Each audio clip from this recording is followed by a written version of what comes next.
Assalamualaikum warahmatullahi wabarakatuh. Saya Zulkifli dari Universitas Islam Indahiri dari Prodi Manajemen kelas B. Di sini saya akan menjelaskan sedikit materi dari motivasi kerja. Motivasi kerja menurut Hasibuan 2008, motivasi mempersoalkan bagaimana cara mengarahkan daya potensi bawahan agar mau bekerja secara produktif, berhasil mencapai dan mewujudkan tujuan yang telah ditentukan. Dan juga menurut Robbins 2007, motivasi adalah kesediaan untuk mengeluarkan tingkat upaya yang tinggi untuk tujuan organisasi yang kondisikan oleh kemampuan upaya itu dan memenuhi beberapa kebutuhan individual. Selanjutnya adalah jenis-jenis motivasi kerja. Motivasi kerja terbagi menjadi dua. Yang pertama, motivasi kerja positif. Motivasi kerja positif adalah suatu dorongan yang diberikan oleh seseorang karyawan untuk bekerja dengan baik dengan maksud mendapatkan kompensasi untuk mencakupi kebutuhan hidupnya.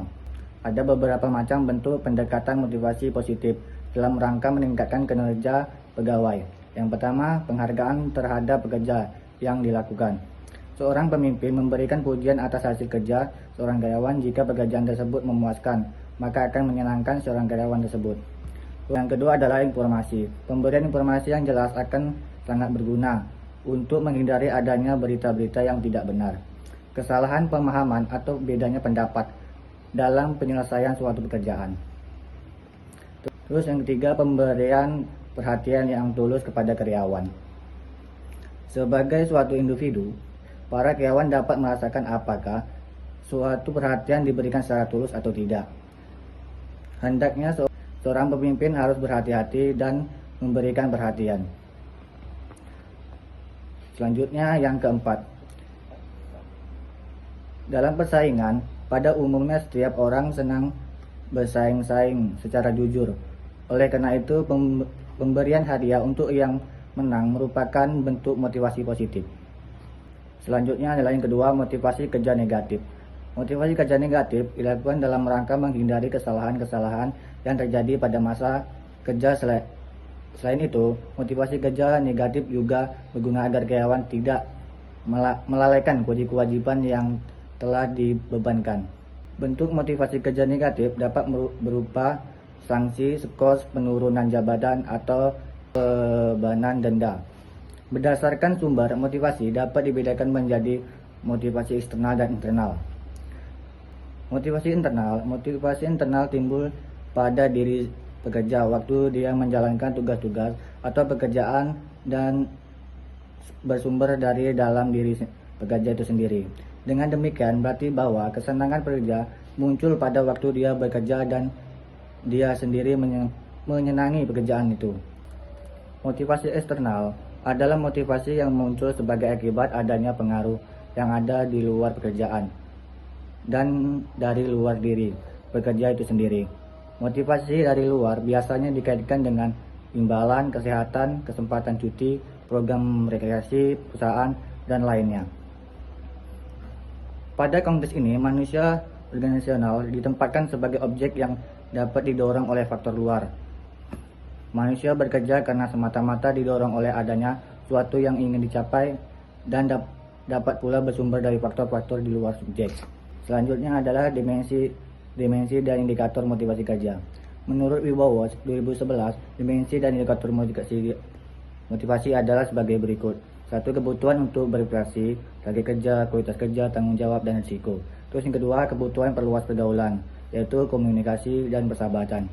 Yang ketiga, kebutuhan untuk menguasai suatu pekerjaan. Yang pertama, pemimpin, duta perusahaan, dan keteladanan.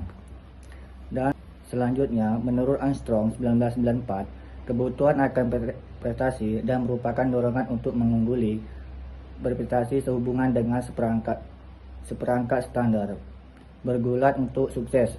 Indikator yang digunakan untuk mengukur variabel motivasi adalah berusaha keras untuk mencapai prestasi kerja, menikmati tantangan yang sulit dalam pekerjaan, meningkatkan diri dalam penyelesaian setiap tugas, dan menikmati pencapaian tujuan hidup yang realitas dan mampu menyelesaikan tugas-tugasnya. Selanjutnya adalah kepuasan kerja.